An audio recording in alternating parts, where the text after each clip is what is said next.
These projects were really important to our members because they opened up their worlds. To be able to create that themselves was really, really empowering for them. The Creativity Labs is a lab that I started in the School of Education at Indiana University. We've been researching the integration of the arts and new technologies and really thinking about how the arts transform educational opportunities with new technologies. We've been investigating things like E-Textiles and maker culture and inventing new tools and designing new technologies to change the educational landscape. E-Textiles are a set of little electronics that can be sewn into clothing. So as a student starts to create an E-Textiles, a t-shirt with electronics in it, they start to see how everything's related, how the battery has to power and be in balance with the load or with the LEDs. Beesim is related to our E-Textiles work. It's an electronically enhanced puppet that allows the kids to experience what it's like for bees to go out and collect nectar.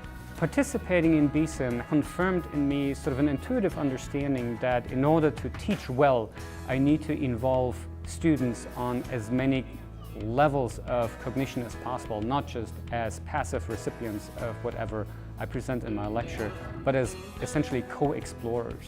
Through beesim, I observed that kids as young as first or second graders end up understanding the complexity of honeybee hive economics about to the same extent as do my senior undergrads. And it does it in such a way that is intended not to burden teachers with additional activities. Instead, it is meant to equip them with approaches and techniques that they can use instead of what they've done before in support of whatever science teaching standards they need to uphold.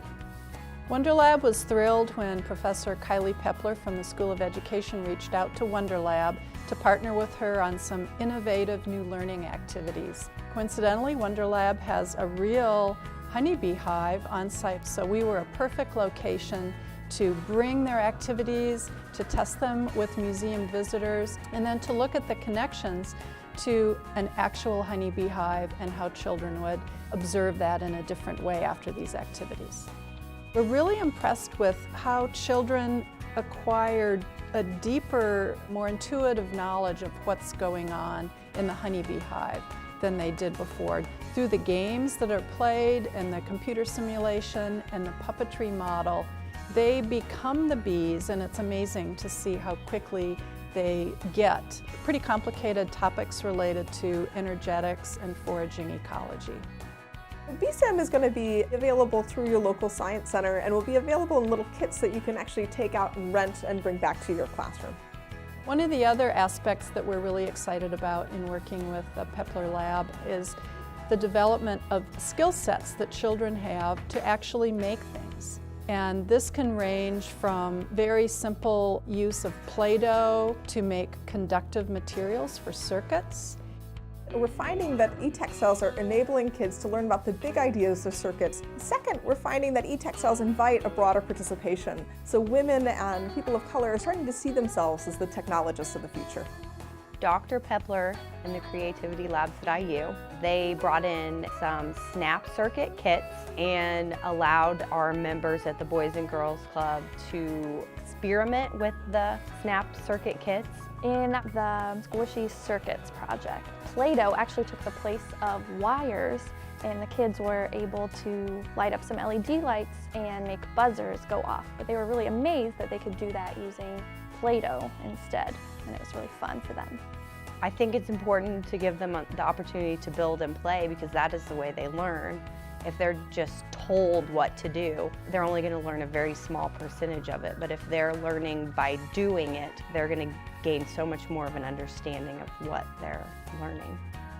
Systems thinking is a really important tool set for almost everyone. So instead of thinking about cause and effect, we can actually start to think about how the world is a set of interrelated and interconnected systems.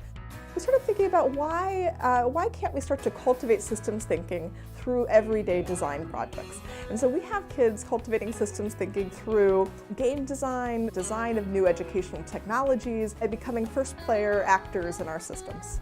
They have to start to think about how things are connected together. The interconnection system is all about learning about systems thinking through designing. And so we have a 4-book series that's available through MIT Press right now and can be ordered from Amazon.com. We're getting really excited to think about what it might mean to start to bring the maker movement into education. Teachers are really starting to pull this grassroots movement into their classroom. They're really excited about what it would mean to bring hands-on learning and to deepen and broaden participation. When teachers do bring it into the classroom, it invites participation from the kids that are oftentimes in the corner and reticent to participate. The kids that all of a sudden they're able to teach all of the varying abilities in the classroom. And really, it's trying to just kind of change the culture a little bit to say, we don't have to just learn by sitting at a computer. You can actually make stuff with your hands to learn. And that's the part that's really exciting, is just trying to shift that a little bit and say, hey, let's use our hands to learn and to make stuff now. The maker movement also starts us to think a little bit differently about teachers as designers of classroom learning experience. And so as teachers start to think of themselves as the designers of the learning experiences, they start to have more agency in what that means. They're not consumers of ready-made curriculum, they're actually designers of the curriculum on an everyday basis, and that positions them with a lot more power and agency in schools today.